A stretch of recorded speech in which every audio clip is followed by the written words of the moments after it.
জয় রাধা মাধব কুঞ্জ বিহারী।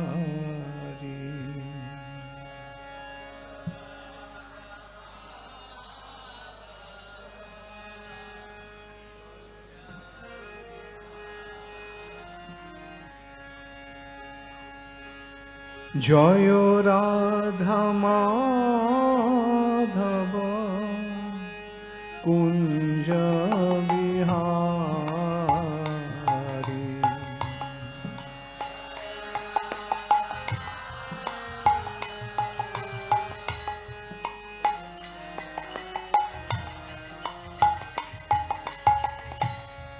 গোপীজন বল্লভ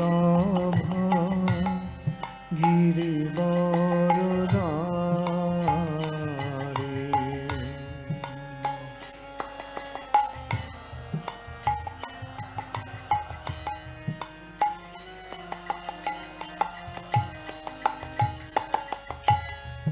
গোপীজন বল্লভ গিরিবরধারী।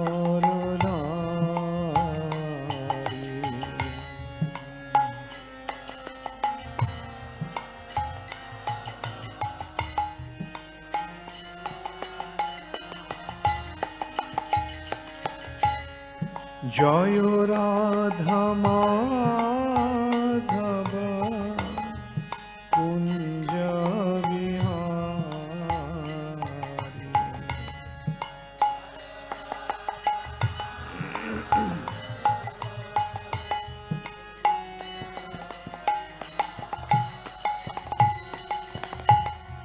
গোপীজন বল্লভ গিরিবরধারী।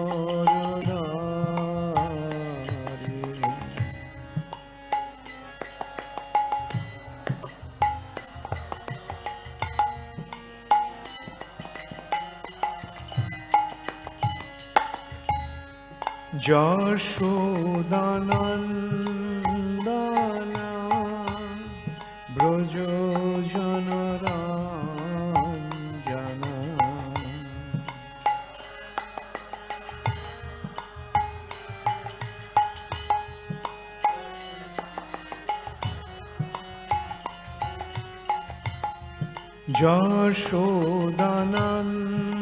যশোদানন্দন ব্রজজনরঞ্জন।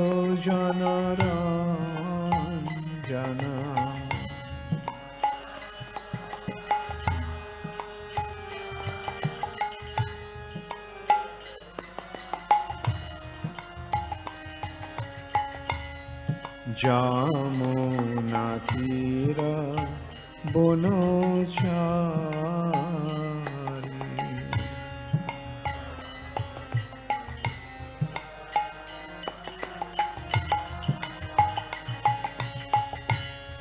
যমুনা তীর বনচারী।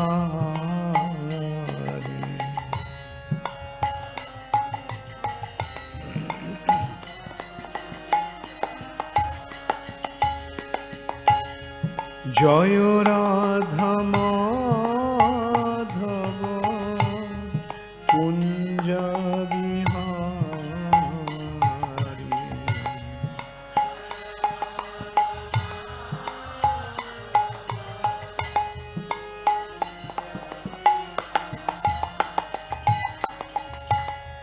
গোপীজন বল্লভ গিরিবরধারী।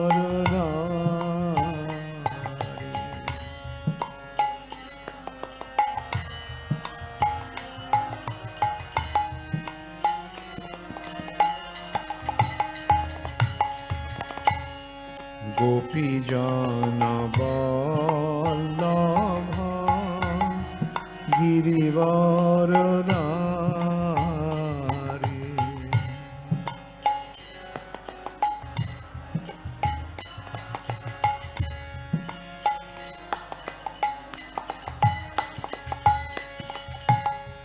হরে কৃষ্ণ কৃষ্ণ কৃষ্ণ হরে হরে, হরে রাম রাম রাম হরে হরে।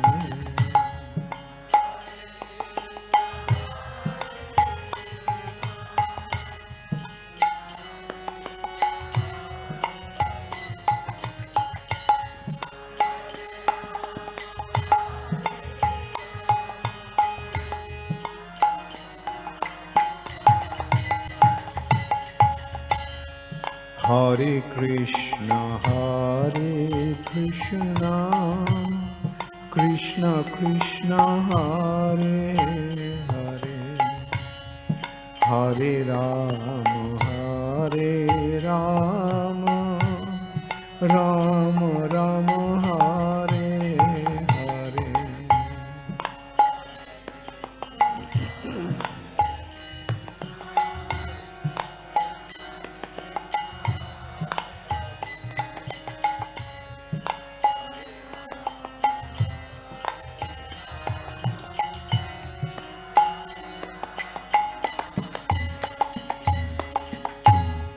হরে কৃষ্ণ কৃষ্ণ কৃষ্ণ হরে হরে, হরে রাম রাম রাম হরে হরে।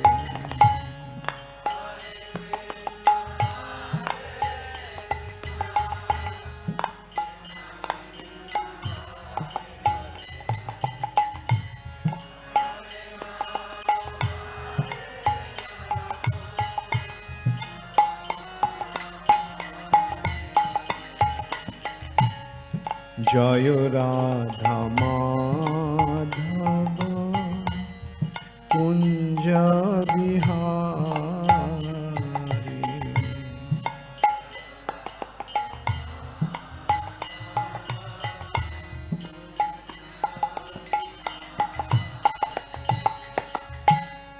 গোপীজন বল্লভ গিরিবরধারী।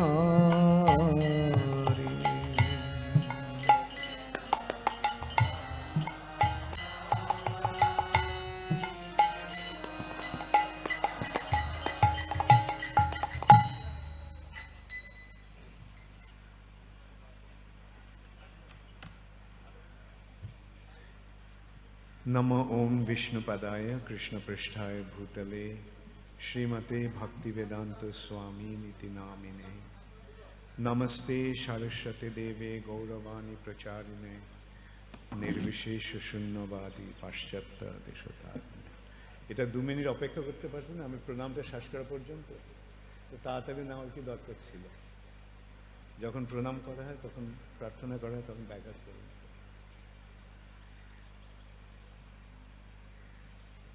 हरे कृष्ण। ओम नमो भगवते वासुदेवाय। ओम नमो भगवते वासुदेवाय। ओम नमो भगवते वासुदेवाय।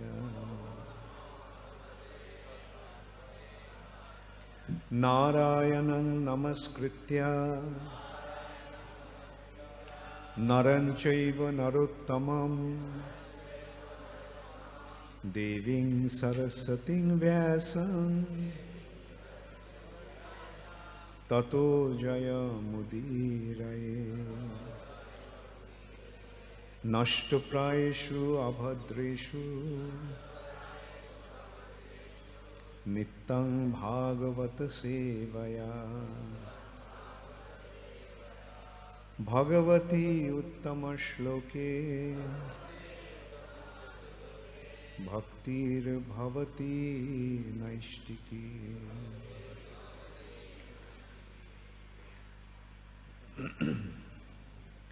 শ্রীমদ্ ভাগবতম।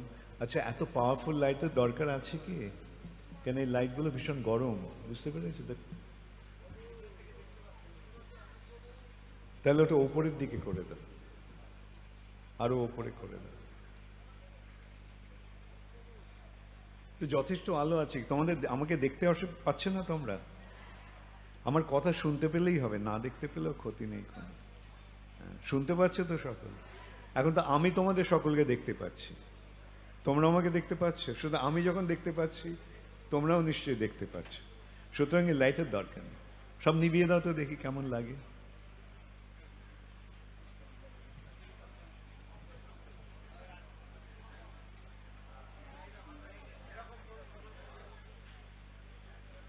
মেইন লাইট তো ওইগুলোই, গরম আসছে ওটা থেকে। ওপরের গুলো জ্বালিয়ে দাও না, তো ওটাতে কম পাওয়ারের আছে। এটাও বন্ধ করে দাও। আচ্ছা ঠিক আছে, এটা হয়তো, এটা ঠান্ডা লাইট আছে, হ্যাঁ এটা দিতে পারো। তো এটা তবু ওপরের দিকে করে দাও, ঠিক আছে?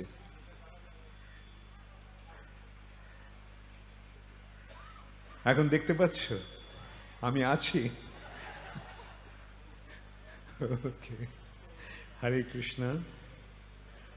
শ্রীমদ্ ভাগবতম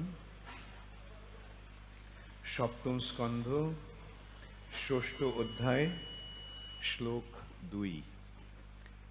তো এটা আমি জাস্ট পড়ে যাব, পড়ে শব্দার্থগুলো ইয়ে করব। সকলে মিলে পড়ার, পড়ব না এখন।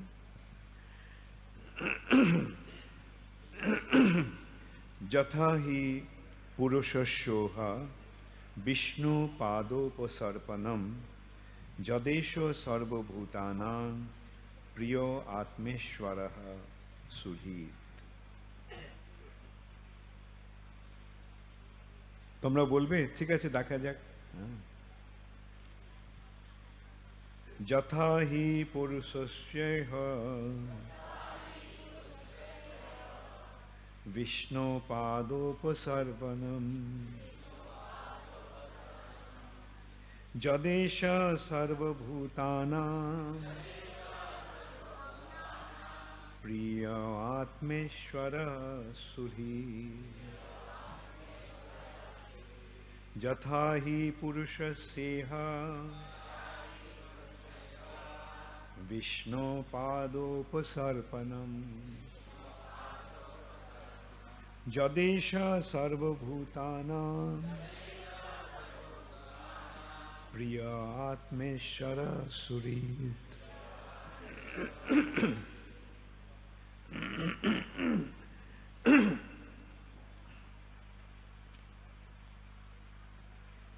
যথা যেহেতু, হি বস্তুত পক্ষে, পুরুষস্য জীবের, ইহ এখানে, বিষ্ণু ভগবান শ্রী বিষ্ণুর, পাদ উপসর্পণম শ্রীপাদপদ্মের সেবা করা,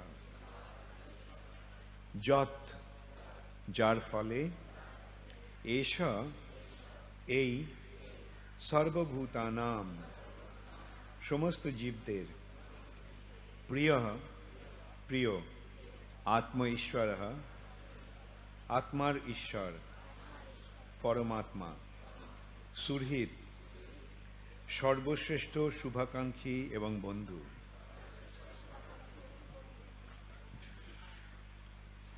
অনুবাদ: মনুষ্য জীবন ভগবত ধামে ফিরে যাওয়ার সুযোগ প্রদান করে। তাই প্রতিটি মানুষের অবশ্য কর্তব্য ভগবান শ্রী বিষ্ণুর পাদপদ্মের সেবায় যুক্ত হওয়া। এই ভগবত ভক্তি স্বাভাবিক, কারণ ভগবান শ্রী বিষ্ণু সকলেরই পরম প্রিয়, পরমাত্মা এবং পরম সুহৃৎ। আপনারা বলুন, মনুষ্য জীবন ভগবত ধামে ফিরে যাওয়ার সুযোগ প্রদান করে। তাই প্রতিটি মানুষের অবশ্য কর্তব্য ভগবান শ্রী বিষ্ণুর শ্রীপাদ পদ্মের সেবায় যুক্ত হওয়া, এই ভগবত ভক্তি স্বাভাবিক। কারণ ভগবান শ্রী বিষ্ণুই সকলের পরম প্রিয়, পরমাত্মা এবং সুরহিত। বোঝা গেল শ্লোকটার অর্থ? কে কে বুঝেছ হাত তোলো। কে কে বুঝতে পারোনি হাত তোলো। আর যারা হাত তুলবে না ঠিক করেছো তারা হাত তোলো। অনেকের হাত ওঠেনি আমি দেখছি। ঠিক আছে, আমি আবার এটা বিশ্লেষণ করছি। আচ্ছা, এই কথাটা বলছেন প্রহ্লাদ মহারাজ।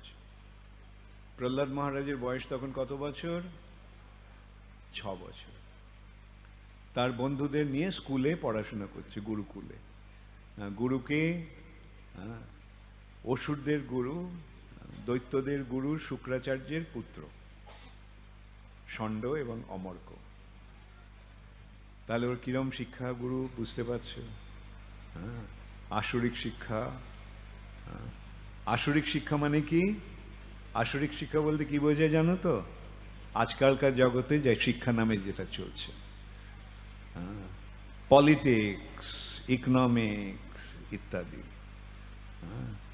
কিভাবে এই জড়জগৎটাকে শোষণ করা যায়, এই জড়জগৎটাকে কিভাবে ভোগ করা যায়, তার শিক্ষা। এইটা হচ্ছে আসরিক শিক্ষা। ভগবত শিক্ষায় আসরিক শিক্ষার বিপরীতটা কি? দৈব শিক্ষা। দেবতারা কি শিক্ষা লাভ করে? ভগবত ভক্তি। আর অসুরেরা কি শিক্ষা লাভ করে? অসুরেরা কি শিক্ষা লাভ করে? কি করে এই জড়জগৎটাকে শোষণ করা যায়, জড়জগৎটাকে ভোগ করা যায়। শুনতে খারাপ লাগছে? সত্যি কথা মাঝে মাঝে শুনতে খারাপ লাগে, কিন্তু সাধুর কাজ হচ্ছে সত্যি কথা সকলকে শুনিয়ে দেওয়া।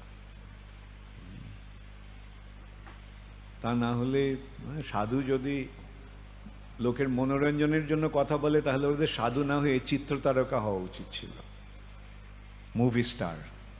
লোকেরা খুব ভালোবাসবে, সুন্দর সুন্দর কথা বলবে, সকলকে দেখাবে কিভাবে গরিবের ছেলে রাজকন্যার সঙ্গে বিবাহ করে মহাসুখে এই জগৎটাকে ভোগ করছে। কিন্তু এই যে প্রহ্লাদ মহারাজ এখানে দেখো কি শিক্ষা দিচ্ছেন তার বন্ধুদের। প্রথম কথা কি তিনি বলছেন?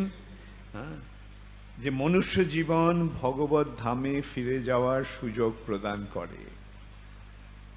মনুষ্য জীবন মানুষকে ভগবত ধামে ফিরে যাওয়ার সুযোগ প্রদান করে।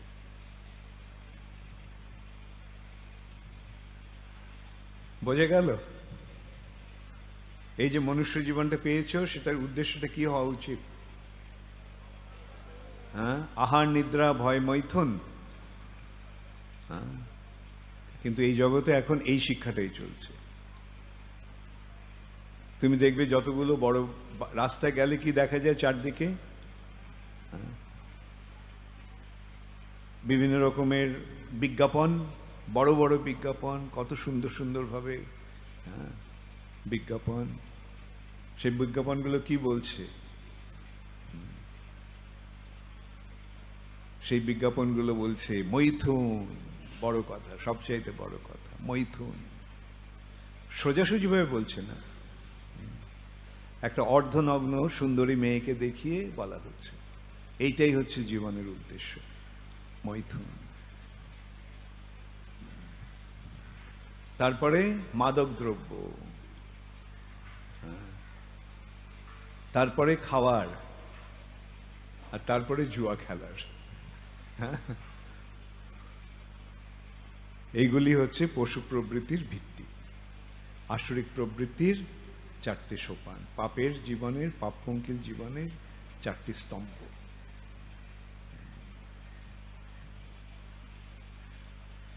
আমি সাহার, নেশা, অবৈধ স্ত্রী সঙ্গ, দ্রুত ক্রীড়া।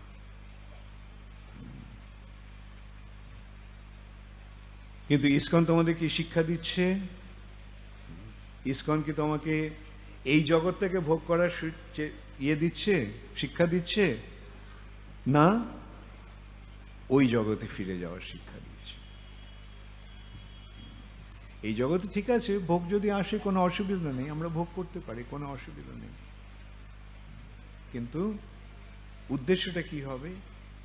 যেমন প্রহ্লাদ মহারাজ, রাজার ছেলে, সে আবার কিরকম রাজার ছেলে? ওর বাবা সে একটা রাজ্যের ইয়ে নয়, বা কেবল এই ভূমণ্ডলের নয়, ত্রিভুবন জয় করে নিয়েছে। স্বর্গলোক, মর্তলোক, পাতাল লোক, ত্রিভুবন জয় করে নিয়েছে। তাহলে বুঝতে পারছো তার স্থিতিটা কিরকম। কিন্তু প্রহ্লাদ মহারাজ সেই বিষয়ের প্রতি অনাসক্ত। কালকে যেমন আমরা রঘুনাথ দাস গোস্বামীর কথা বলছিলাম, তিনিও এক রাজার ছেলে, কিন্তু বিষয়ের প্রতি অনাসক্ত। যখন খুব ভালো ভালো খাবার থাকে তখন কি পচা জিনিস খেতে ইচ্ছে করে? এটাও ঠিক সেরকমই। পরং দৃষ্টা নিবর্তন্তে, উচ্চতর বস্তুর স্বাদ পাওয়ার ফলে নিম্নতর বস্তুর স্বাদ আপনা থেকেই চলে যায়। এইটি হচ্ছে ভগবত ভক্তির বৈশিষ্ট্য। উচ্চতর বস্তুর স্বাদ পেয়ে নিম্নতর বস্তুর প্রতি বিরক্তি।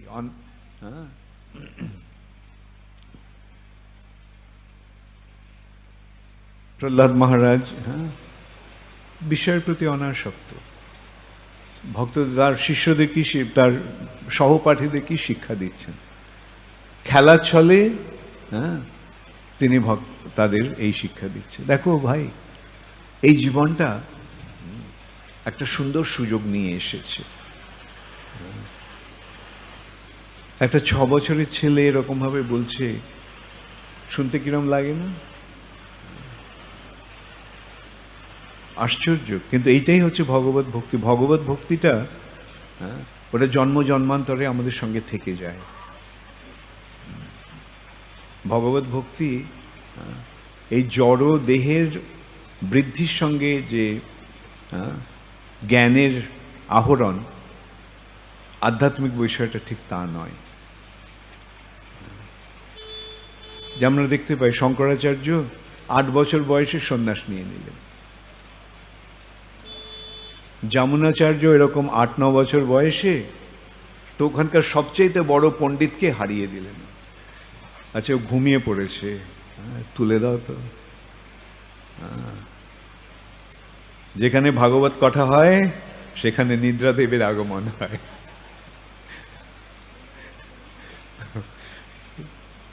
তোমার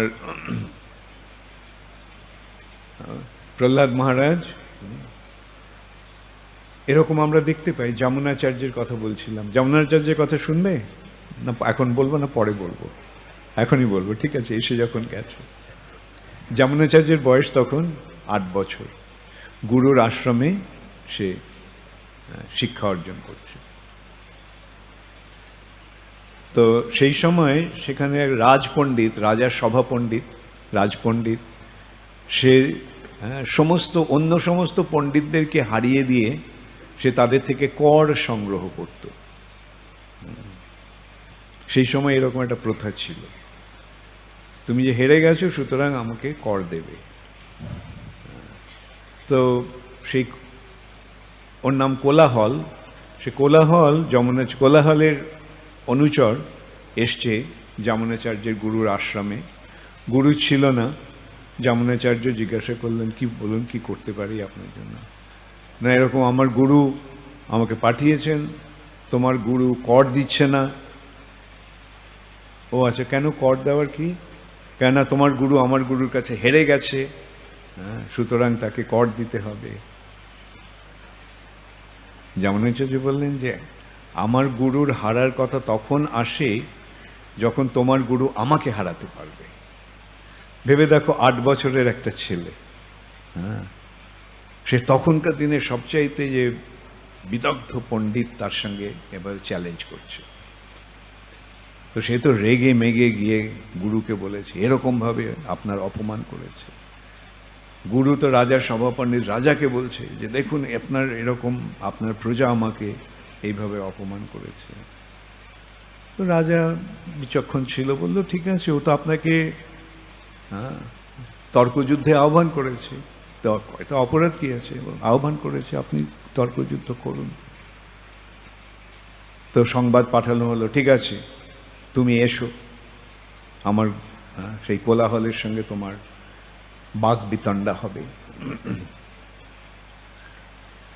যমুনাচার্য কি বলল, দেখো আমি তাকে তর্কযুদ্ধে আহ্বান করেছি, সুতরাং ওনার কাজ হচ্ছে আমার কাছে আসা, ওর কাছে যাওয়াটা আমার কর্তব্য নয়। তবে ঠিক আছে, যদি নিয়ে যেতেই হয় তাহলে আমাকে সেইভাবে সম্মান দিয়ে নিয়ে যেতে হবে। সে কথা গিয়ে বলা হলো, রাজা বলল ঠিক আছে, ওর জন্য একটা পালকি পাঠিয়ে দাও। তো পালকি গেছে, পালকি করে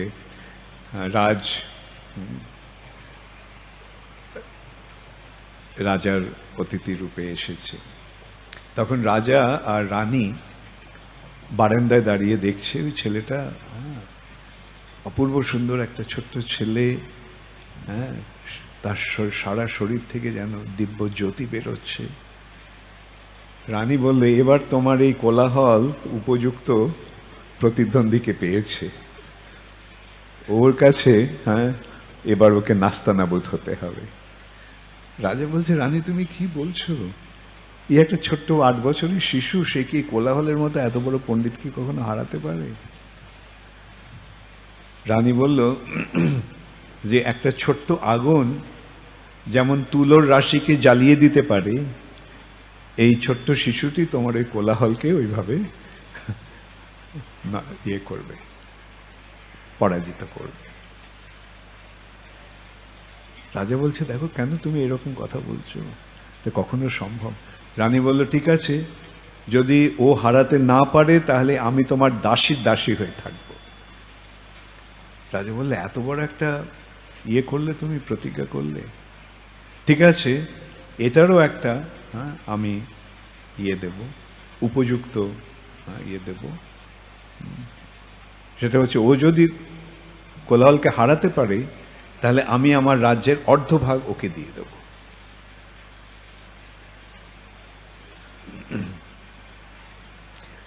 যমুনাচার্য এলো সভায়, রাজাও বসে আছে সিংহাসনে, দুজনের মধ্যে ইয়ে শুরু হয়েছে।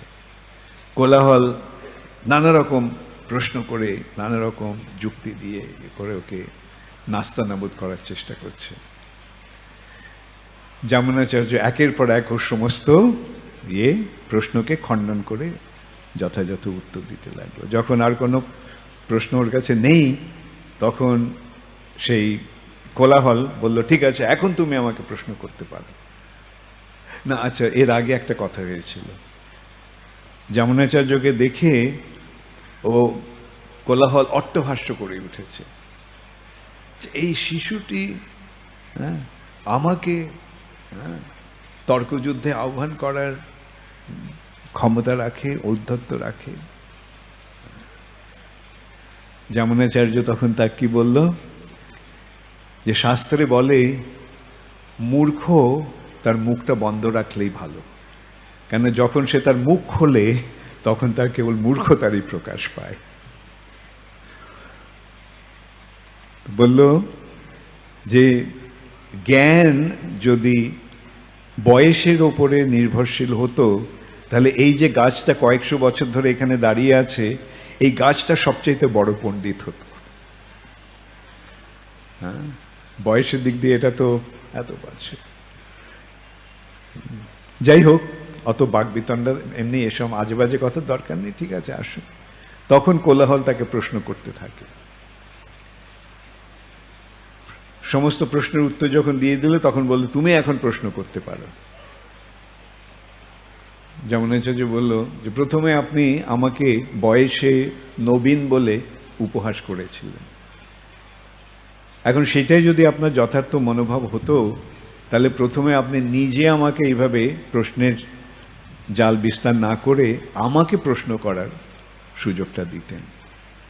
এখন যেহেতু আপনার সমস্ত প্রশ্নের উত্তর মিলে গেছে, আপনি আর কোনো কিছু করার নেই, তখন আপনি যেন আমাকে কৃপা করছেন, হ্যাঁ এখন তুমি প্রশ্ন করতে পারো, আমি আপনাকে কোনো প্রশ্ন করব না। প্রশ্ন করবে না? না, প্রশ্ন করব না। আমি কেবল 3টি মন্তব্য করব, আর সেই মন্তব্যগুলি যদি তুমি খণ্ডন করতে পারো তাহলে আমি পরাজয় স্বীকার করে নেব। কি মন্তব্য? তোমার মা বন্ধা। না, প্রশ্ন করেছে তোমার মা বন্ধা নয়। বুঝতে পারলে? বন্ধা মানে যে সন্তান প্রসব করতে পারে না।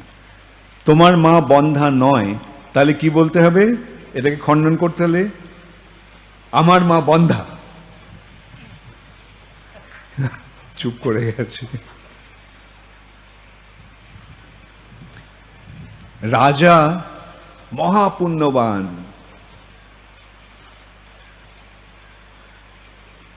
খণ্ডন করতে হলে কি বলতে হবে? রাজা পাপী।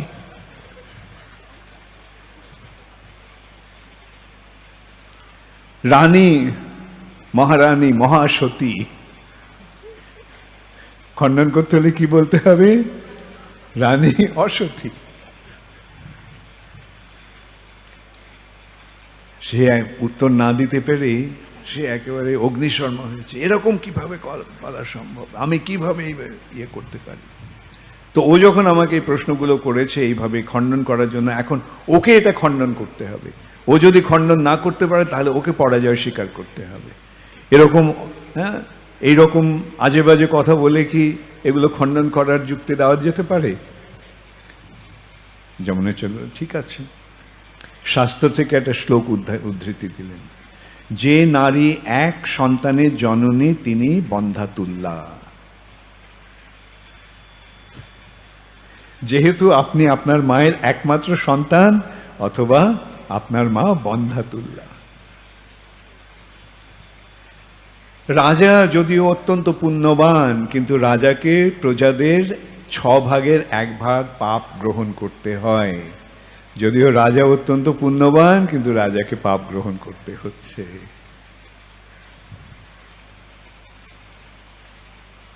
আর রানীর ব্যাপারে অসতী বলেনি, রানীকে বলেছিল দ্বিচারিণী।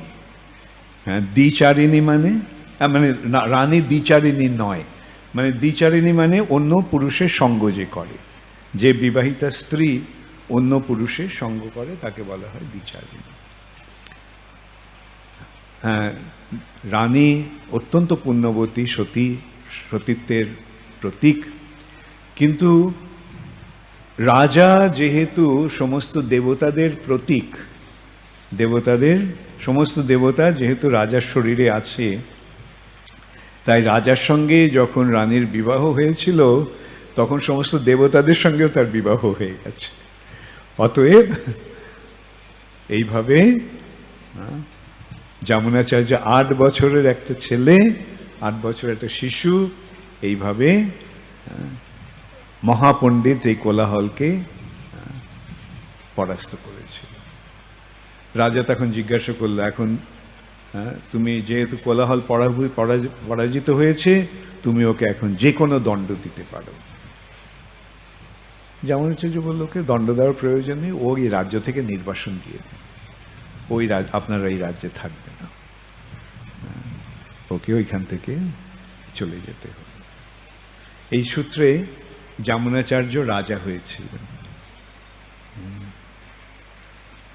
কেমন লাগলো? হ্যাঁ, তাহলে কি বোঝা গেল?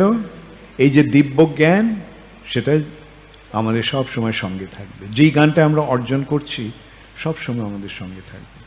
যখন পরবর্তী জীবনে ওটা আমাদের সঙ্গে থাকবে, তবে যখন কেবল ভক্তির সূত্রপাত হবে তখনই এই জ্ঞানটি প্রকাশ পাবে।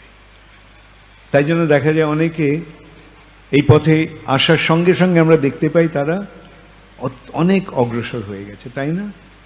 দেখা যায় না অনেক ভক্ত দেখেই মনে হয়, আসা মাত্রই মনে হয় আরে কি অ্যাডভান্স। তাহলে কি বুঝতে হবে? তারা পূর্বজন্মের থেকেই তাদের সংস্কার রূপে এটা নিয়ে আসছে।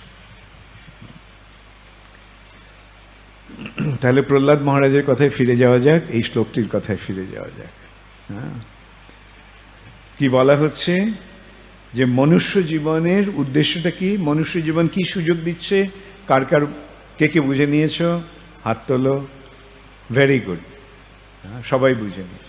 মনুষ্য জীবনের উদ্দেশ্য কি? মনুষ্য জীবন ভগবত ধামে, হ্যাঁ ভেরি গুড, ভগবত ধামে ফিরে যাওয়ার সুযোগ প্রদান করে।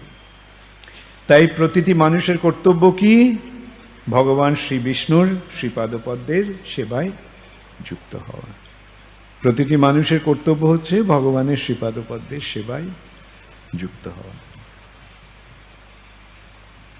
যখন সেই ভগবানের শ্রীপাদপদ্মের সেবায় কেউ যুক্ত হয়, তখন কি বুঝতে হবে? তাদের জীবন সার্থক। তোমরা কে কে ভগবানের সেবায় যুক্ত হয়েছো? ভগবানের শ্রীপাদপদ্মের সেবায় যুক্ত হয়েছো? Very good, very good. তাহলে তোমাদের জীবন সার্থক হতে চলেছে। জীবন সার্থক, মানুষের জীবন একটা অপূর্ব সুন্দর সুযোগ নিয়ে আসে। সেই সুযোগটা সদ্ব্যবহার করাটাই হচ্ছে কর্তব্য। তাহলে প্রহ্লাদ মহারাজের এই যে উপদেশ, সেটার মূল্য আমরা বুঝতে পারছি, তাই না? ভগবানের সেবায় যুক্ত হওয়াটাই এই জীবনের চরম উদ্দেশ্য। কালকে আমি বলছিলাম, মানস দেহ গেহ যো কিছু মোর অর্পিলু তুয়া পদে নন্দ কিশোর। এই ভগবত ভক্তি স্বাভাবিক, এই ভগবত ভক্তি স্বাভাবিক। স্বাভাবিক কিরকম? স্বাভাবিক মানে স্বভাবগতভাবে যেটা আমরা আপনা থেকে পেয়ে যাই, সেটা হচ্ছে স্বাভাবিক। যেমন আমরা দেখতে পাই একটা মানুষের, একটা শিশু, সে কিছুক্ষণ পরেই, ওই কয়েক মাস পরেই হাঁটতে শুরু করে, তাই না? এই হাঁটার প্রবৃত্তিটা মানুষের স্বাভাবিক।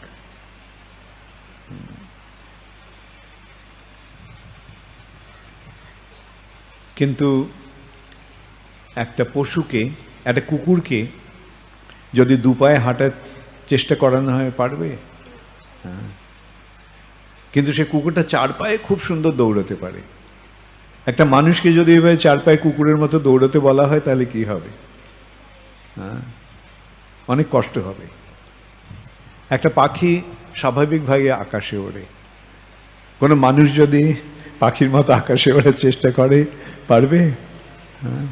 তো এই যেমন এই দু পায়ে হাঁটাটা মানুষের পক্ষে স্বাভাবিক, আকাশে ওড়াটা একটা পাখির পক্ষে স্বাভাবিক, একটা মাছে জলে থাকাটা স্বাভাবিক। ঠিক তেমনি আত্মার পক্ষে ভগবানের সেবায় যুক্ত হওয়াটা স্বাভাবিক, স্বাভাবিক। তবে চেষ্টা করতে হবে।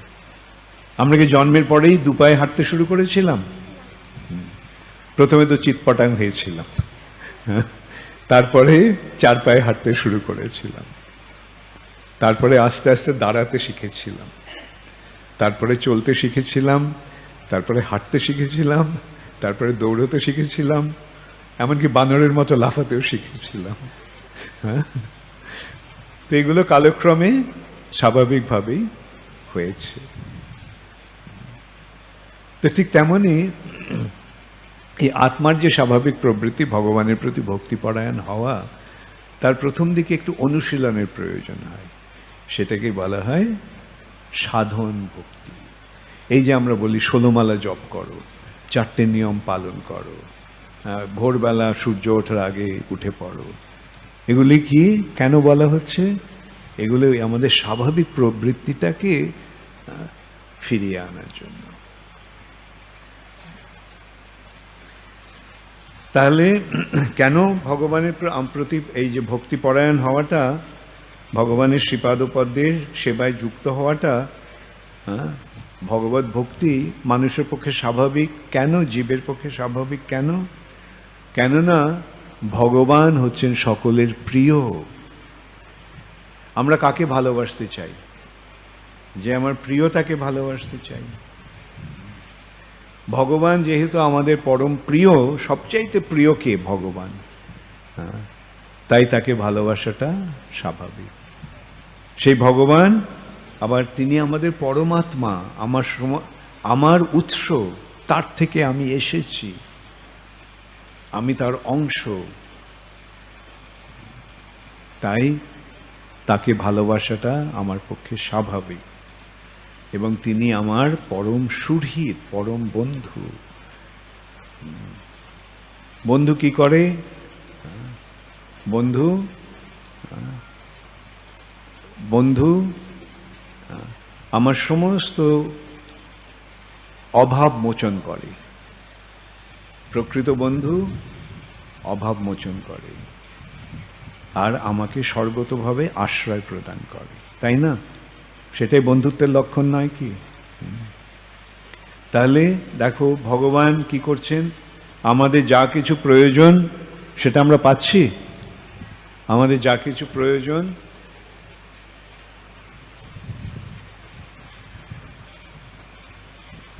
সেটা কে দিচ্ছে? ভগবান দিচ্ছে, তাই নয়? এই যে আমি জলটা খেলাম, জলটা এলো কোত্থেকে? আমি পেলাম কোত্থেকে? ভগবান দিয়েছেন। এই যে আমি শ্বাস নিচ্ছি, এটা কে দিয়েছে? অক্সিজেনটা ভগবান দিয়েছে। আমি কি বলেছি ভগবানকে যে ভগবান অক্সিজেন দাও? জল দিতে, জল দেওয়ার কথা বলা হতে পারে, জলের কথাও চায় না। যেমন খ্রিস্টানরা বলে give us our daily bread, আমার দৈনন্দিন রুটিটা জুগিয়ে দিও। কিন্তু কেউ বলে না যে ভগবান আমার খাবার জলটা পাঠিয়ে দিও। স্বাভাবিকভাবে এটা আমরা গ্রহণ করে নিয়েছি। সেই সূত্রে প্রভুপাদ কি বলছেন, যে ভক্ত ভগবানের কাছে চায় না যে ভগবান এটা দাও ওটা দাও। কেন? ভক্ত দেখছে ভগবান সকলকেই দিচ্ছেন। একটা হাতি কত খায়? হাতিটাকে বলে, হাতিকে বলতে হয় god give us our daily banana plant? না, হাতিটা না চাইতেই ভগবান দিয়ে দিয়েছে। কারোর এই ইয়েতে পশু পাখি কীট পতঙ্গ কারোরই কোনো খাওয়ার অভাব নেই, সকলের খাবার রয়েছে, না চাইতেই পেয়েছেন। তাহলে আমি যদি ভগবানের সেবা করি, ভগবান আমাকে দেবেন না?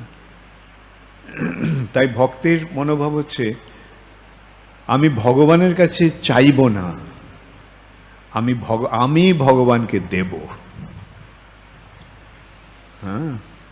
এইটি হচ্ছে সেবা। আমি নেব না, আমি দেব। উনি তো দিয়ে রেখেছেন আমাকে সবকিছু, তাহলে চাইবার কি দরকার? এখন তাকে আমি দেব।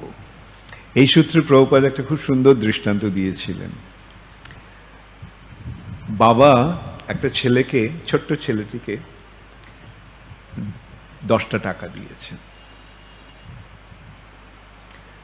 ছেলেটা টাকাটা নিয়ে পাশে মিষ্টির দোকান থেকে অনেক মিষ্টি কিনেছে 10 টাকা। কিনে এনে বাবাকে বলছে, বাবা তুমি এই মিষ্টিগুলো আমি তোমার জন্য এনেছি। বাবারই টাকা দিয়ে মিষ্টিটা কিনেছে, কিনে বাবাকে দিচ্ছে। তাহলে ভেবে দেখো, বাবার হয়তো জন্ডিস, মিষ্টি খেতে পারে না, কিন্তু তবুও বাবার কিরকম মনোভাব হয় তখন। এই যে তার ছেলেটা তার জন্য এই যে একটু মিষ্টি নিয়ে এসছে, তাতে তার বাবার হৃদয় আনন্দে ভরে ওঠে, স্নেহের বাৎসল্যে ভরে ওঠে। সেইটি হচ্ছে সেবার বৈশিষ্ট্য। সবই আমাদের ভগবানের থেকে পেয়েছি, কিন্তু সেই ভগবানের দেওয়া জিনিসগুলো নিয়ে আমি ভগবানকে বলছি, ভগবান তুমি এটা নাও।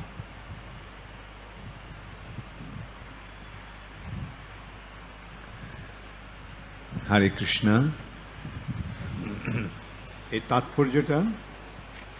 এই তাৎপর্যে শিল প্রভুপাদ বলছেন, ভগবদ গীতায় তাই ভগবান বলেছেন, ভোক্তারং যোগ্য তপসাম সর্বলোক মহেশ্বরম সুহৃদম সর্বভূতানাম। Very good. জ্ঞাত্বা মাং শান্তি মৃচ্ছতি। ও পাশ থেকে রিসাইট করে আমাকে প্রম্পট করছিল। আমাকে সমস্ত যজ্ঞ তপস্যার পরম উদ্দেশ্য রূপে এবং সর্বলোকের মহেশ্বর ও সকলের উপকারী সুহৃদ রূপে জেনে যোগীরা জড়জগতের দুঃখ দুর্দশা থেকে মুক্ত হয়ে শান্তি লাভ করেন। কেবল এই তিনটি তত্ত্ব, পরমেশ্বর ভগবান শ্রীকৃষ্ণ সমগ্র সৃষ্টির পরম ঈশ্বর, তিনি সমস্ত জীবের পরম সুহৃদ এবং তিনি সব কিছুর পরম ভোক্তা, অবগত হওয়ার ফলে যথার্থ সুখ এবং শান্তি লাভ করা যায়। এই চিন্ময় আনন্দ প্রাপ্ত হওয়ার জন্য জীব সারা ব্রহ্মাণ্ডে বিভিন্ন লোকে বিভিন্ন রূপে ভ্রমণ করেছে, ভ্রমণ করছে হবে। কিন্তু যেহেতু সে ভগবান শ্রী বিষ্ণুর সঙ্গে তার ঘনিষ্ঠ সম্পর্কের কথা ভুলে গেছে, অতএব সে জন্ম জন্মান্তরে কেবল দুঃখ কষ্টই ভোগ করছে। অতএব মানব সমাজের শিক্ষা ব্যবস্থা এমন হওয়া উচিত যে ভগবানের সঙ্গে বা বিষ্ণুর সঙ্গে তার ঘনিষ্ঠ সম্পর্কের কথা মানুষকে হৃদয়ঙ্গম করতে পারে। প্রতিটি জীবেরই ভগবানের সঙ্গে এক অন্তরঙ্গ সম্পর্ক রয়েছে। তাই মানুষের কর্তব্য শান্ত রসে ভগবানের মহিমা কীর্তন করে, অথবা দাস্য রসে ভগবানের সেবা করে, সখ্য রসে শ্রীকৃষ্ণর সঙ্গে বন্ধুত্ব স্থাপন করে, বাৎসল্য রসে পিতামাতার মতো শ্রীকৃষ্ণকে লালন পালন করে এবং মাধুর্য রসে শ্রীকৃষ্ণের প্রতি নিবিড় প্রেমপরায়ণ হয়ে শ্রীকৃষ্ণের সঙ্গে নিত্য সম্পর্ক স্থাপন করা। শ্রীমদ্ ভাগবতে ভগবান বলেছেন, যেষাম অহং প্রিয় আত্মা শ্রুতশ্চ সখা গুরু সুহৃদ দৈবম ইষ্টম। জীব যে শরীরেই থাকুক না কেন, সে ভগবান শ্রী বিষ্ণুর সঙ্গে সম্পর্কযুক্ত। শ্রী বিষ্ণু হচ্ছেন পরম প্রিয় পরমাত্মা, পুত্র, বন্ধু এবং গুরু। মনুষ্য জীবনেই কেবল ভগবানের সঙ্গে আমাদের নিত্য সম্পর্কের পুনঃপ্রতিষ্ঠা সম্ভব, এবং সেটি শিক্ষা ব্যবস্থার লক্ষ্য হওয়া উচিত। বস্তুতপক্ষে সেটি জীবনের পরম সিদ্ধি এবং শিক্ষার পরম পূর্ণতা। এইভাবে আমরা প্রহ্লাদ মহারাজের এই নির্দেশের গুরুত্ব উপলব্ধি করতে পারছি। একটা 6 বছরের শিশুকে যে উপদেশ দিচ্ছেন, এই উপদেশটা কত মূল্যবান, এবং এই উপদেশটাকে যদি আমরা যথাযথভাবে অনুশীলন করি তাহলে কি হবে? আমাদের জীবন সার্থক হবে। এমনও দুর্লভ মানব দেহ, পাইয়া কি করো ভাবনা কেহ। ভক্তি বিনোদ ঠাকুর বলছেন, এই যে দুর্লভ মনুষ্য শরীর পেয়েছ, আর ভাবনা কি? এখন এই যশোদানন্দন শ্রীকৃষ্ণের ভজনা কর। হরে কৃষ্ণ কৃষ্ণ কৃষ্ণ হরে হরে, হরে রাম রাম রাম হরে হরে। শ্রী চৈতন্য মহাপ্রভু এই হরে কৃষ্ণ মহামন্ত্র প্রদানের মাধ্যমে আমাদের জন্ম সার্থক করার এক অপূর্ব সুন্দর সুযোগ দিয়েছেন। হরে কৃষ্ণ। কারো কোনো প্রশ্ন আছে?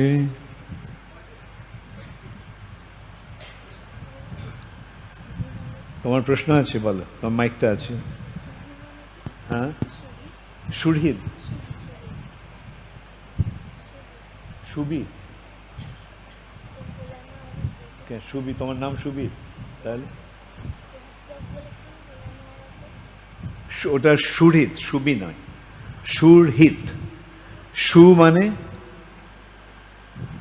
মানে খুব খুব ভালো, হ্যাঁ, সু। আর হৃদ মানে যে আমার হৃদয়ে আছে। আমার হৃদয়ে কে আছে? ভগবান আছে। আর সেই যে হৃদয়ের কাছে যে বন্ধু, তাকে বলা হয় সুহৃদ। বুঝতে পেরেছ? সবচেয়ে ঘনিষ্ঠ যে বন্ধু, সে হচ্ছে সুহৃদ। আমাদের সবচেয়ে ঘনিষ্ঠ বন্ধু কে? ভগবান। Very good.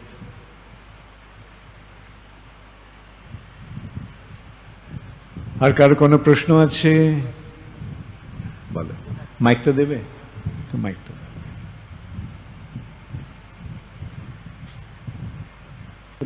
ওকে দাও, পেছনে। হরে কৃষ্ণ গুরু মহারাজ, নিত্যানন্দ প্রভুর শেষ জীবনটা একটু যদি বলি। আজকের তো পাঠের বিষয়টা তা নয়। নিত্যানন্দ প্রভু, চৈতন্য মহাপ্রভু জগন্নাথ পুরীতে নিত্যানন্দ প্রভুকে বললেন যে তুমি এই বঙ্গভূমিতে ফিরে যাও, ওখানে গিয়ে প্রচার করো। নিত্যানন্দ প্রভু তাই করেছিলেন। তিনি এসে এইখানে খড়দাতে তিনি তার ইয়ে করে আশ্রম স্থাপন করে বা এখানেই ছিলেন, সেখান থেকে তিনি প্রচার করতেন। ঠিক আছে? হ্যাঁ, ওকে মাইক আছে এখানে?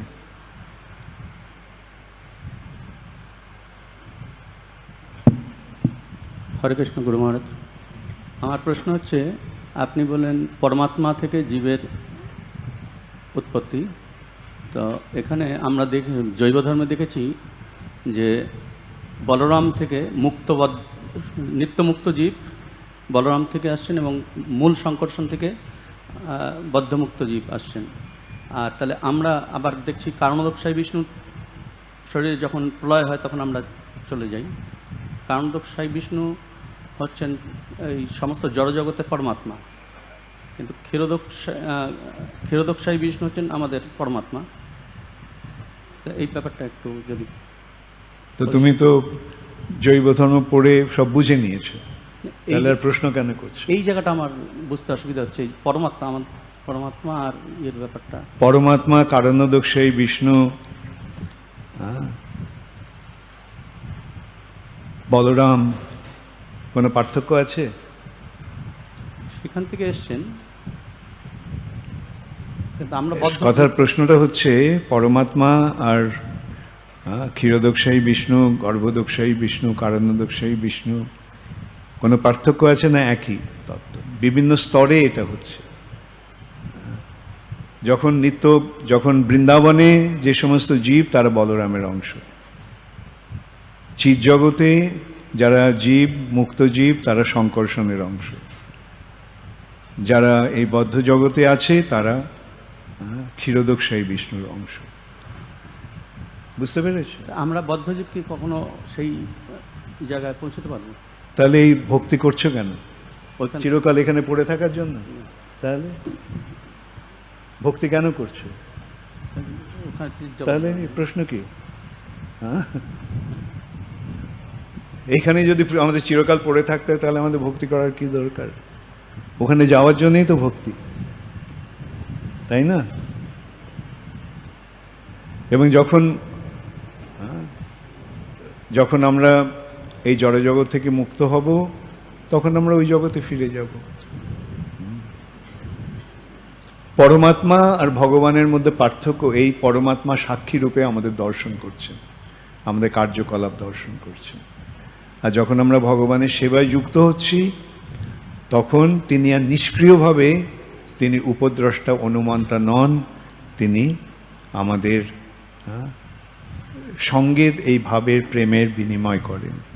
সেইখানেই পরমাত্মা আর ভগবানের পার্থক্য। হ্যাঁ, কার প্রশ্ন ছিল এখানে? Yeah, Shriradhi, take the mic.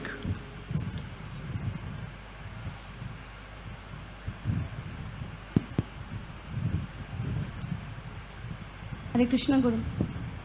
My question is in English. Yeah, sure. We know that as a devotees, we know that Krishna is our well-wisher, and we are trying to surrender to him also. But whenever there is a little difficulty, we started complaining or finding fault in the Lord. How to avoid that kind of tendency? How to avoid? Don't do it. Finding fault with Lord, why? Whenever there is a difficulty, you have created your own misfortune. Then why should you blame somebody else? You set your house in fire. Can you blame somebody else for that?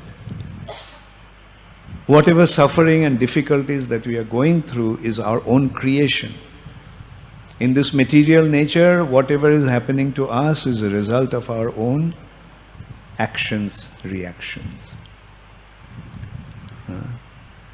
So what will you do now? When you're in difficulty? Blame yourself. All right? Don't blame anybody, especially don't blame Krishna for that. All right? Thank you, ma'am. Rather, when you are in happiness, then give the credit to Krishna. And whenever you're in distress, take the blame yourself. And then what you'll find? There is no difficulty. All right? Okay. আরেকটা প্রশ্ন ছিল কার এখানে? হ্যাঁ,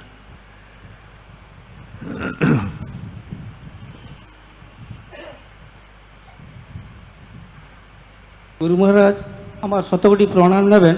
আমার একটা প্রশ্ন আছে, ছোট প্রশ্ন, যেটা হচ্ছে কি যে পরমেশ্বর বিষ্ণু যে ছোট অণু বা কণা, যেটা আমরা বুঝতে পারছি ভগবদ্গীতার মাধ্যমে, যে পরমেশ্বর বিষ্ণু যদি আমাদের হৃদয়ের মধ্যে যদি বাস করেন, তাহলে আমরা কেন এই আসরিক ভাবসম্পন্ন হয়ে যাই মাঝে মাঝে? এইটা আমি বুঝতে পারছি না। তিনি হৃদয়ে আছেন, কিন্তু তিনি আমাদের স্বাধীনতা দিয়েছেন আচরণ করার জন্য। বুঝতে পেরেছ? তিনি সাক্ষী রূপে দেখছেন। যে সাক্ষী রূপে দেখে সে কি সক্রিয় হয়? তাহলে সব ক্রিয়াটা কে করছে? ক্রিয়াটা ভগবান করছে না তুমি করছো? আমি করছি। হ্যাঁ, তুমি করছো। হ্যাঁ, তাহলে তোমার এখানে ভগবান তোমাকে একটা সুযোগ দিয়েছেন। হ্যাঁ, তুমি অসুর হবে না ভক্ত হবে? কি হবে? ঠিক তো? হ্যাঁ। ঠিক আছে, তো সেই সুযোগটা গ্রহণ করো। ওকে।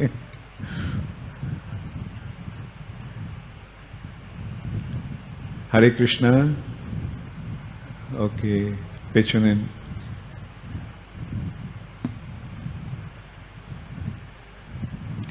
এখানে ভগবান, এটাই বুঝতে হবে, পরমাত্মা রূপে ভগবান আমাদের কার্যকলাপ দর্শন করছেন সাক্ষী রূপে, এবং তারই নির্দেশনায় বা তারই আয়োজনের ফলে আমাদের কর্মের ফল তৈরি হচ্ছে, এবং সেই অনুসারে আমরা আমাদের কর্মের ফল ভোগ করছি।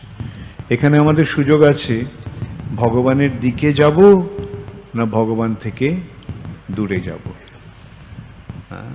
এই যে ভগবানের থেকে দূরে যাবই নয়, কেবল দূরে তো এমনিতেই চলে গেছি, ভগবানের প্রতি উন্মুখ হব না ভগবানের বিরোধী হব।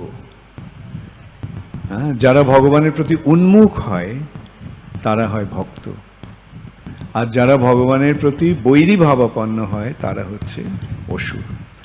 এখানে ভগবান বলছে না তুমি ভক্ত হও, তুমি অসুর হও, তুমি রাক্ষস হও, তুমি ভূত হও, পিতা ইত্যাদি।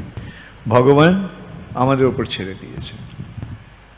তিনি বলছেন এখন তোমরা নিজেরা খেলতে এসেছো, তোমরা খেলো, তাই না?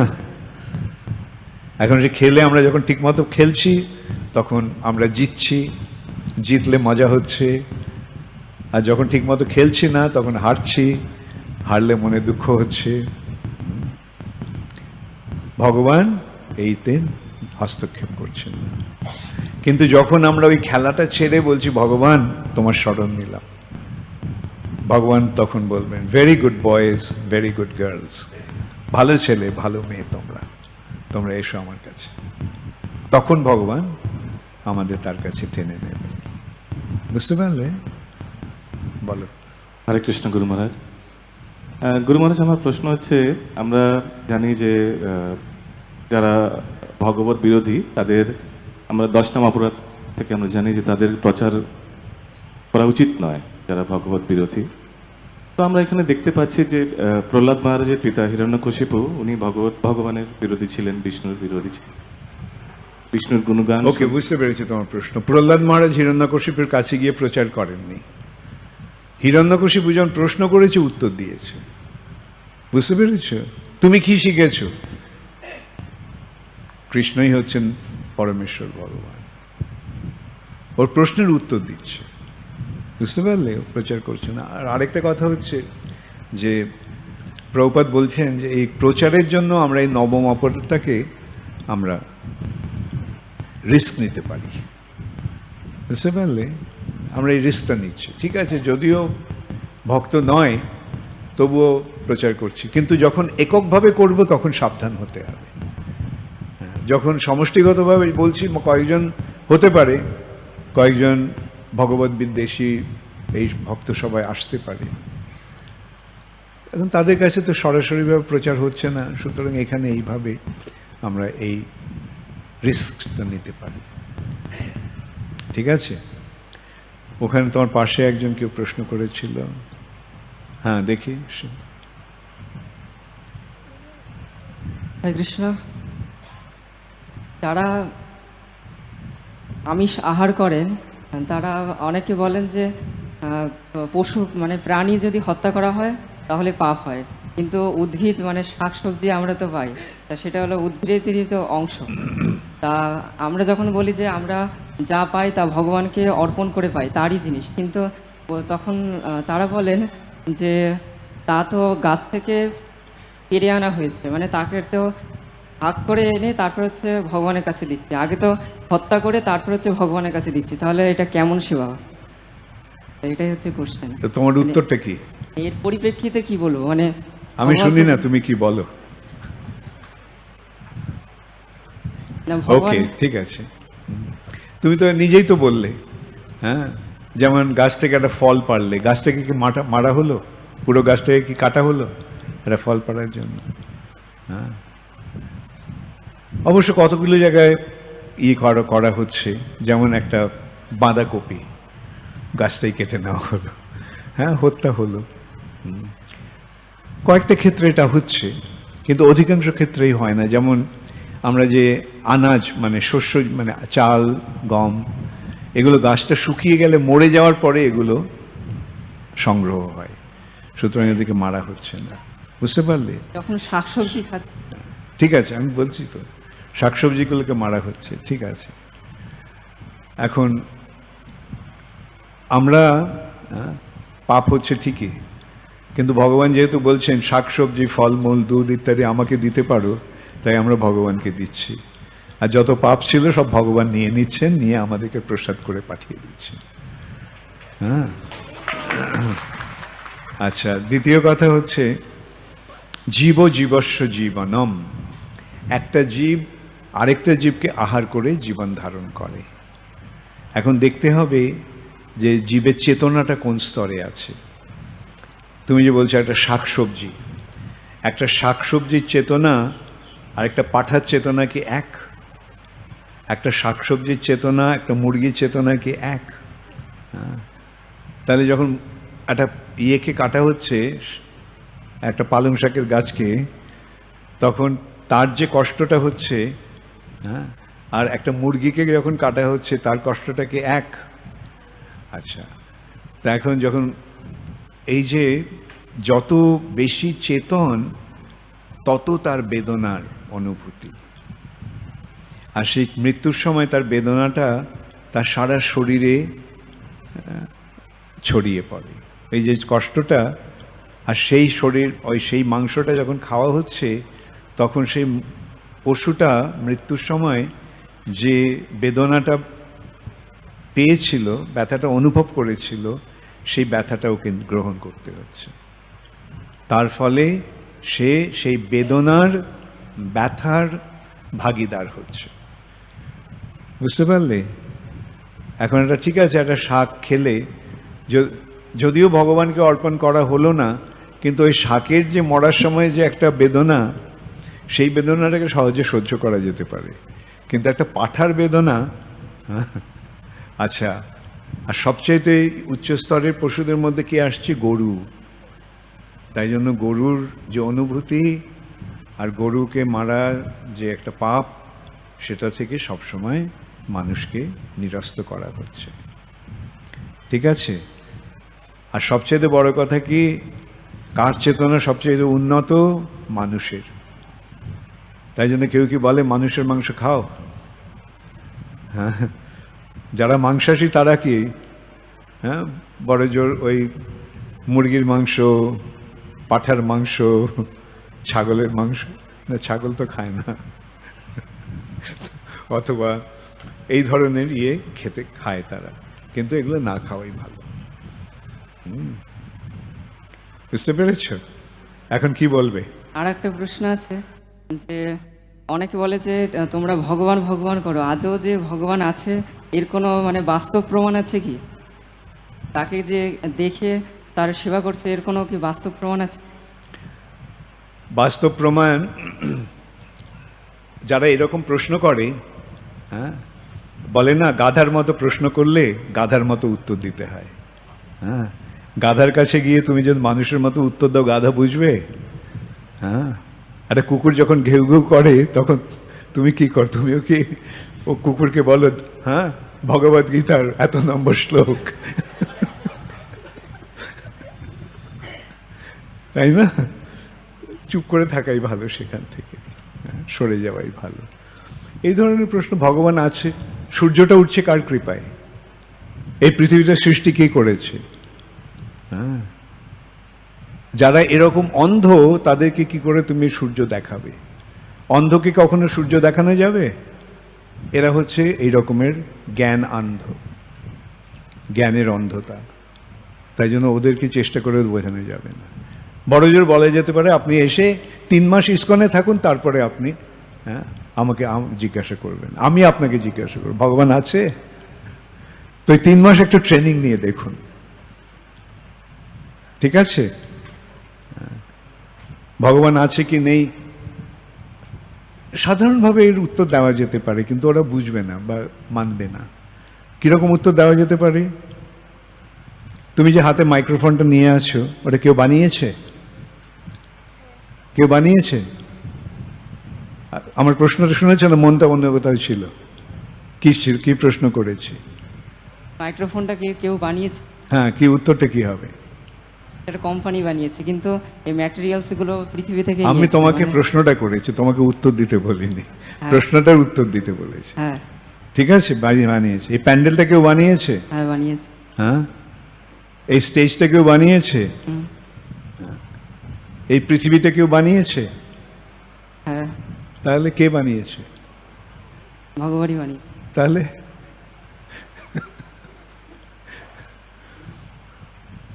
বোঝা গেল?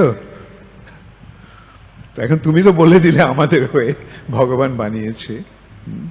তবে ওরা যদি না মানে তাহলে ওদেরকে বোঝাতে হবে, যদি শুনতে চায় তারা।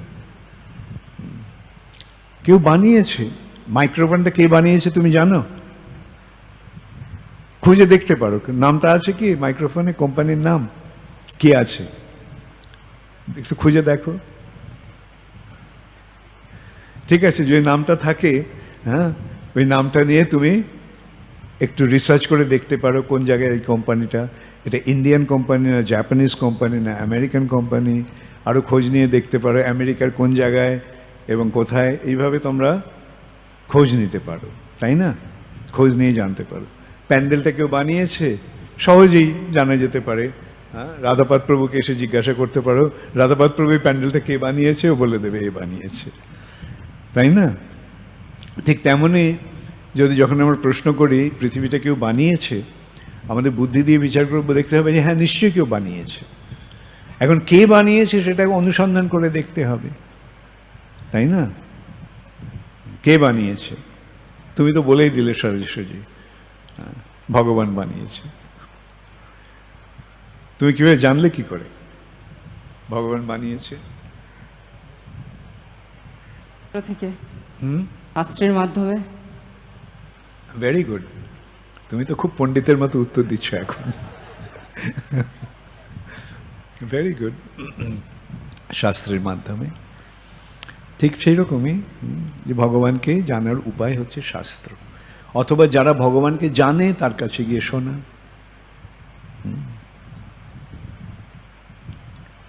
ঠিক আছে, ওকে। হরে কৃষ্ণা। কারো কোনো প্রশ্ন আছে? আর লাস্ট কোয়েশ্চেন।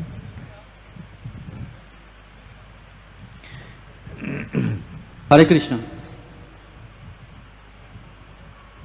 আমি একজন শিক্ষক এবং চাকরি সূত্রে আমাকে স্কুলে যেতে হলে দেখি যাওয়ার পথেই একমাত্র ওই একটাই পথ, the cows are slaughtered there, and I heard the slaughtering sound, এবং দেখতে পাই যে সেখানে কাটা অবস্থায় এই কথাটা আমাকে না বলে মমতা ব্যানার্জিকে বলো। হ্যাঁ, এটা আমি কি করব? আমি গরু মারা বন্ধ করতে পারবো? What should I do there? What should you do there? Go and tell Mamata Banerjee to stop it. একটা আবেদন পেশ করে কয়েক লক্ষ সিগনেচার নিয়ে ওর কাছে গিয়ে বলো। হ্যাঁ, এরা ভোট দেবে না আপনাকে, দেবে সরাসরি তোমার কাছে আসবে। এরা সব ভোটের কাঙাল, ভোটের জন্য এরা সব কিছু করতে রাজি থাকে। এই জন্যে আজকে এই দেশের এই দুর্দশা, সারা পৃথিবীর এই দুর্দশা।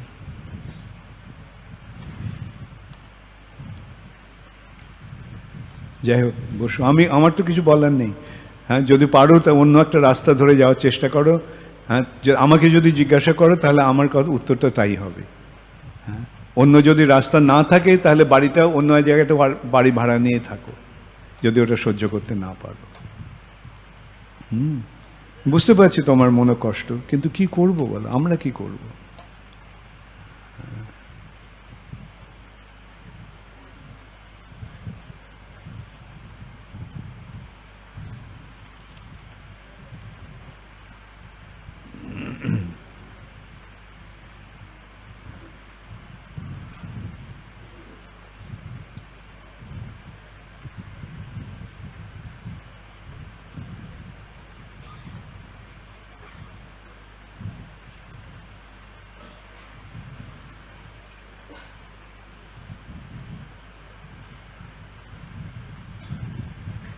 ওকে, শান্তি, কার নাম? শান্তি। ওকে ওকে, শান্তি দেবী প্রশ্ন করছে, শ্রী শ্রী গুরু মহারাজ বাবাজি, মহারাজের পরে বাবাজি বলার দরকার হয় না, ঠিক আছে? আপনার শ্রীচরণে আমার শতকোটি সহস্র প্রণাম। আমি আজ দীর্ঘদিন প্রায় 35 বছর ধরে শ্রী শ্রী রাধাকৃষ্ণ পূজা করিয়া আসিতেছি। কলিকাতা মিন্টো পার্কের সেমিনারে আমি জানিতে পারিলাম, এক ভক্তকে বলিলেন, তোমরা কৃষ্ণ পূজা করিতে পারো না। এই কথা শুনিয়া আমি সেই দিন হতে দুশ্চিন্তার মধ্যে আছি। গুরু মহারাজ কেন রাধাকৃষ্ণ পূজা করিতে বারণ করিলেন? আমি আমার বাল্যকালে হইতেই আমি রাধাকৃষ্ণের পূজা ভালোবাসি, তাই পূজা করি, কিন্তু আপনি নিষেধ করিলেন কেন? সে ব্যাপারটা আমি আপনার কাছে বিশদভাবে জানিতে পারিলে আমি দুশ্চিন্তা হইতে মুক্ত হইতাম। দেখো, এই ধরনের কথাটা হয়তো আমি বলেছি কোনো দীক্ষিত ভক্তকে। হ্যাঁ, যারা দীক্ষা নিয়েছে বা এই পথে এসেছে তাদের জানা আছে রাধাকৃষ্ণের পূজাটা কত কঠিন কাজ। বাড়িতে সমস্ত নিরামিষ খাওয়ায় সকলে, তাহলে তুমি একলা খাও, তাহলে বাড়িতে আমিষ রান্না হচ্ছে, সেখানে রাধাকৃষ্ণকে জানাটা ঠিক হবে?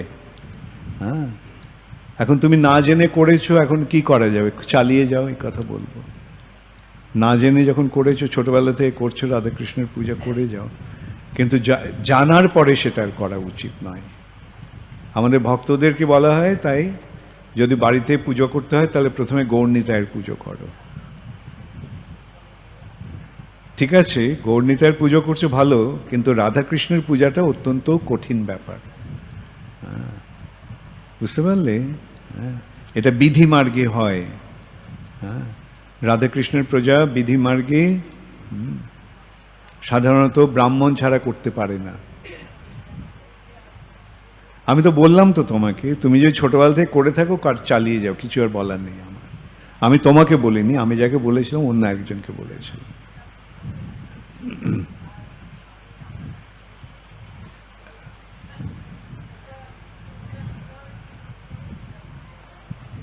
ওটা তোমার যে মন্দিরে যাও সেই মন্দিরের কর্তৃপক্ষের সঙ্গে কথা বলো, ঠিক আছে? আর এনবিও আছে কিছু। গুরু মহারাজ, মায়াপুরে নতুন মন্দিরের জন্য আমি 5,000 টাকা দিতে ইচ্ছুক। যদি লেখার মধ্যে কোনো ভুল ত্রুটি থাকিলে আমাকে ক্ষমা করিবেন। ওই টাকাটা মায়াপুরে পাঠিয়ে দিও, তাহলে হবে, ঠিক আছে? ওকে, হরে Krishna. Hare Krishna, Krishna Krishna, Hare Hare, Hare Rama, Rama Rama, Hare Hare. Hare Bol.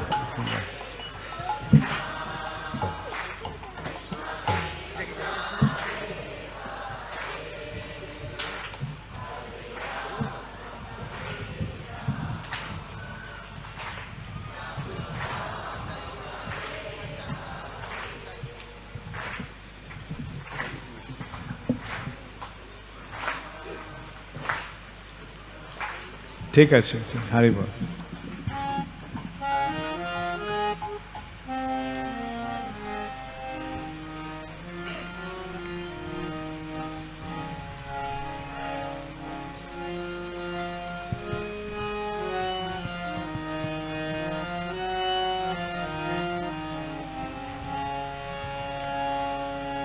হরে Krishna Hare Krishna, Krishna Krishna, Hare Hare, Hare Rama,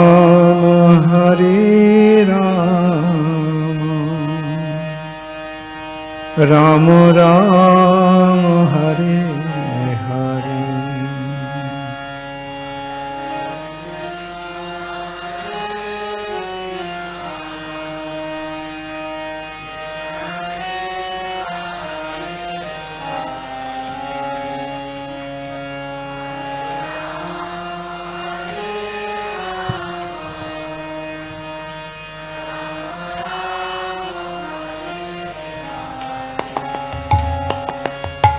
Hare Krishna,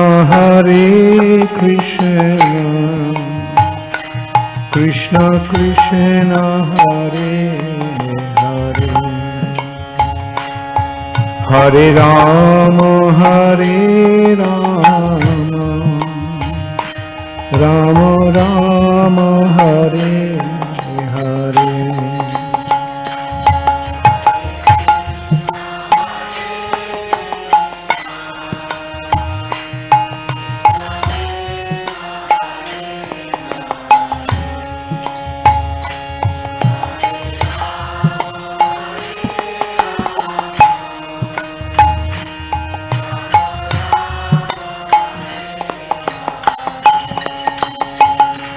Hare Krishna,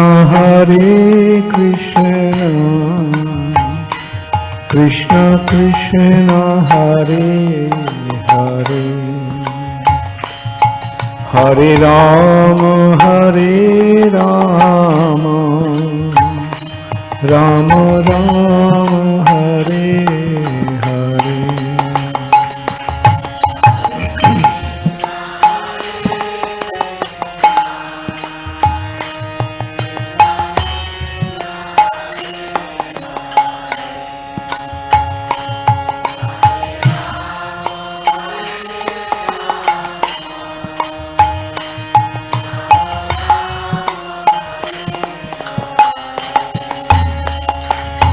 Hare Krishna, Krishna Krishna, Hare Hare, Hare Rama, Rama Rama, Hare Hare.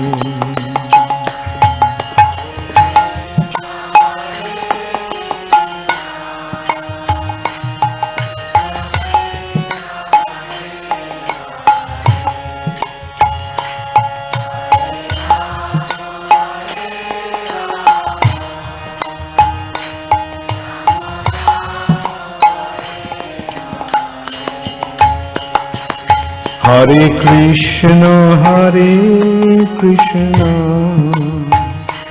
Krishna Krishna, Hare Hare,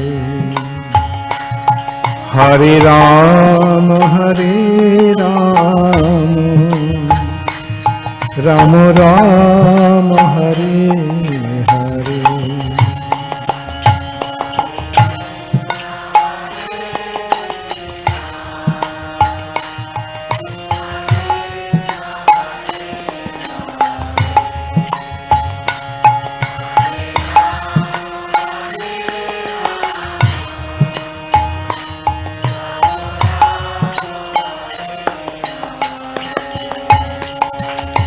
Hare Krishna, Krishna Krishna, Hare Hare, Hare Rama, Rama Rama, Hare Hare.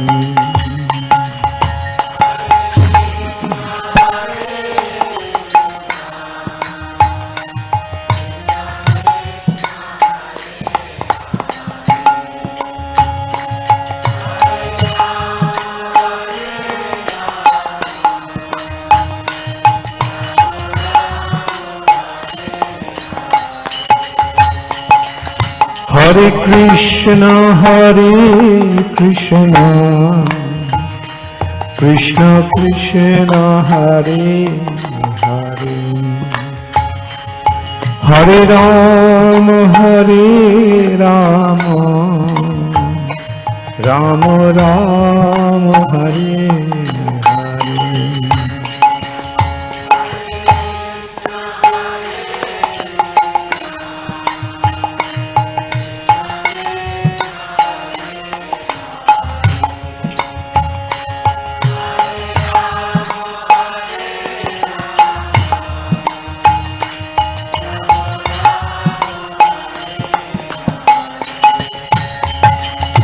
Hare Krishna, Krishna Krishna, Hare Hare, Hare Rama, Rama Rama, Hare Hare.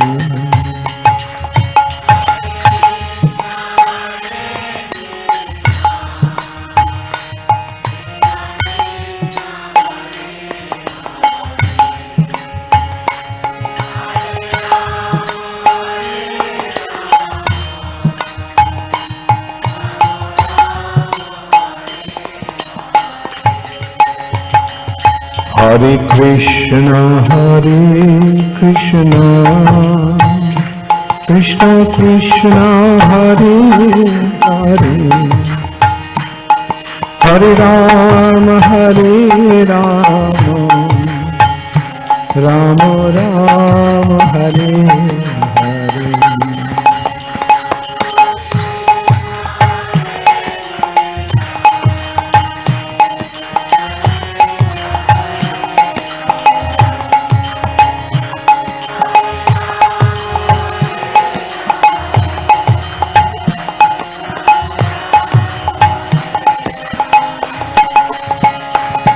Hare Krishna, Krishna Krishna, Hare Hare, Hare Rama,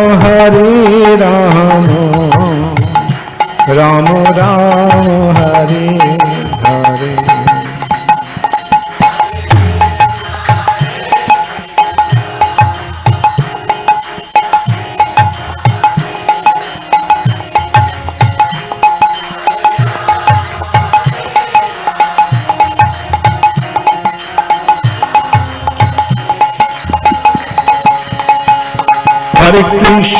Hare Krishna, Krishna Krishna, Hare Hare, Hare Rama, Rama Rama, Hare Hare.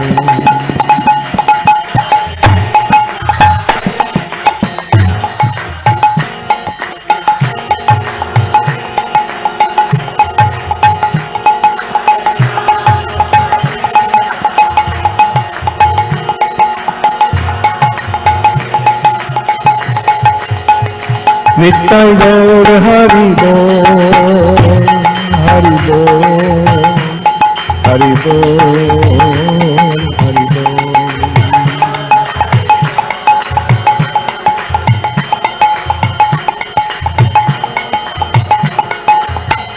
जय जय प्रभुपाद प्रभुपाद प्रभुपाद प्रभुपाद।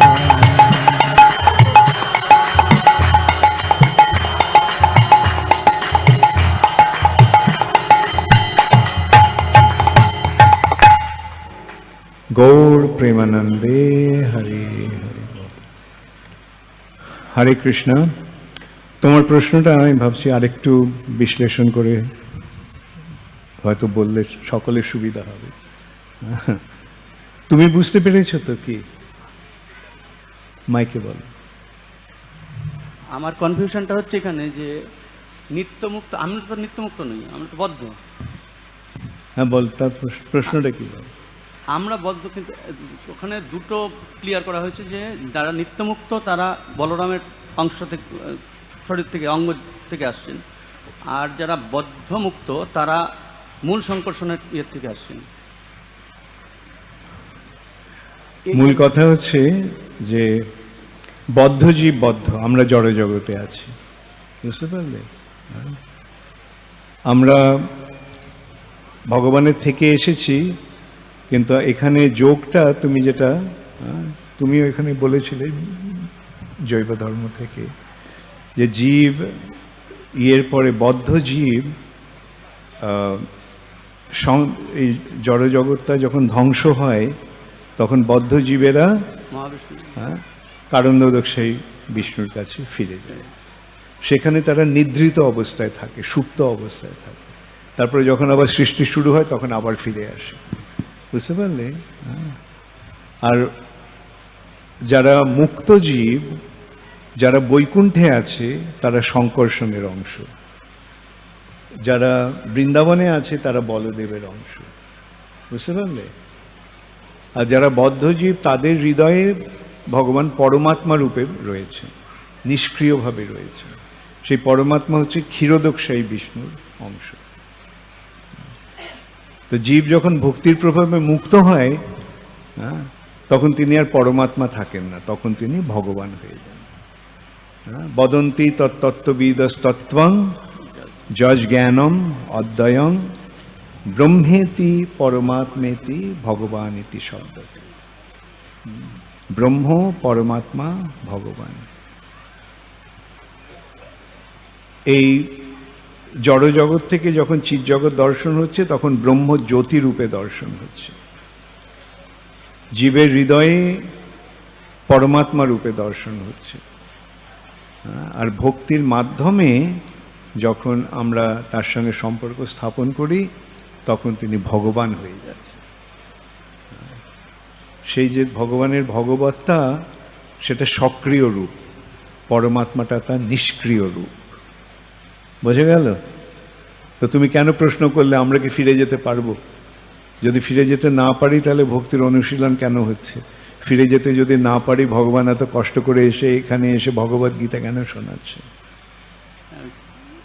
পরমাত্মা থেকে আসছি এই কথাটা আমরা পরমাত্মা থেকে আসছি না, আমাদের হৃদয়ে ভগবান পরমাত্মা রূপে রয়েছে, বুঝতে পারলে? ওকে, হরে কৃষ্ণ। হ্যাঁ, ও কজন আছে? 80 জন। পরে হবে, এখন থাকে সকলে প্রসাদ পাবে।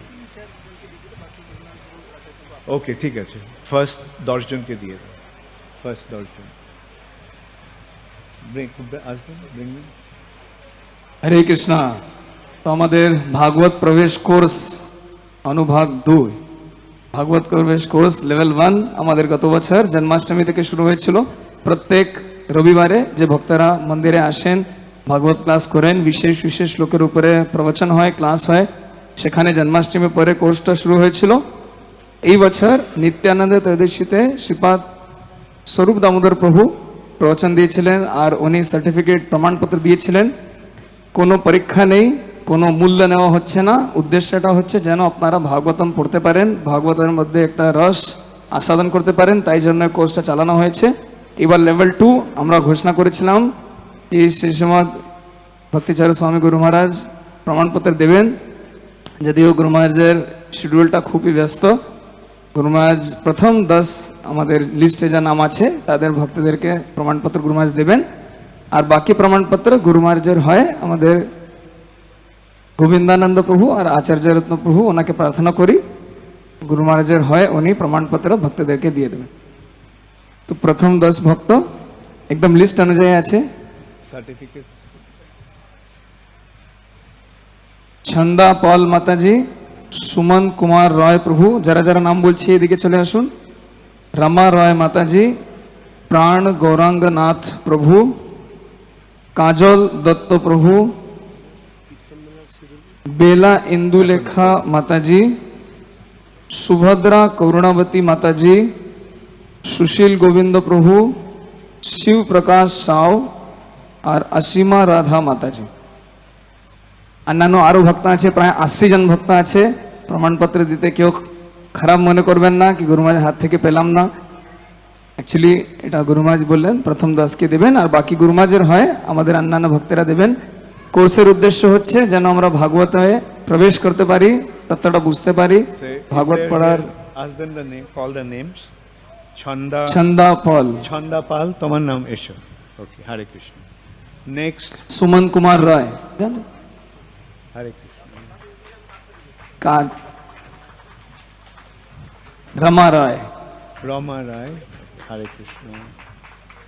প্রাণ গৌরাঙ্গনাথ,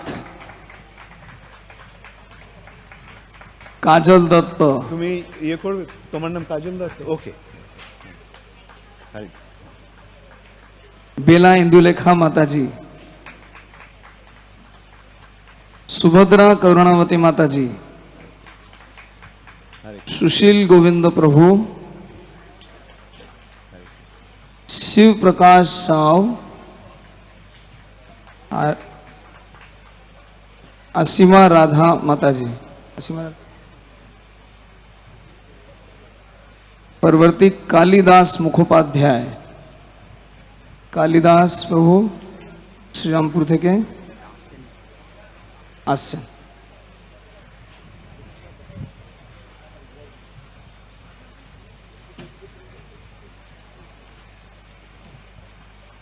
হরে কৃষ্ণ। भागवत प्रवेश कोर्स अनुभाग 2 लेवल 2, असीमा राधा माता जी। হরে কৃষ্ণ। আচার্য রত্ন প্রভুকে আর গোবিন্দানন্দ প্রভুকে প্রার্থনা করব আপনারা একটু স্টেজে এসে যদি ভক্তদেরকে প্রমাণপত্র সার্টিফিকেট ডিস্ট্রিবিউশন করতে পারেন তারা উৎসাহ পাবে। কি বলছিলে কি? আমাদের এই ভাগবত প্রবেশ কোর্স প্রত্যেক সপ্তাহ ভাগবতমের একটা বিশিষ্ট শ্লোকের উপরে প্রবচন হয়, ক্লাস হয়। 5টা থেকে 7টা। এই কোর্সের উদ্দেশ্য হচ্ছে যেন ভাগবতম আমরা সংগ্রহ করেছি গত বছর আমাদের ভাদ্র পূর্ণিমা উপলক্ষে প্রায় 100টা থেকে বেশি সেট ভাগবতম এখান থেকে ডিস্ট্রিবিউশন হয়েছিল। তখন আমরা কথা দিয়েছিলাম আমাদের এই যে কোর্স এটা আগে বাড়বে, আমরা আরো এটা নিয়ে গবেষণা করব। জয় শ্রী শ্রীমৎ ভক্তিচারু স্বামী গুরু মহারাজ কি।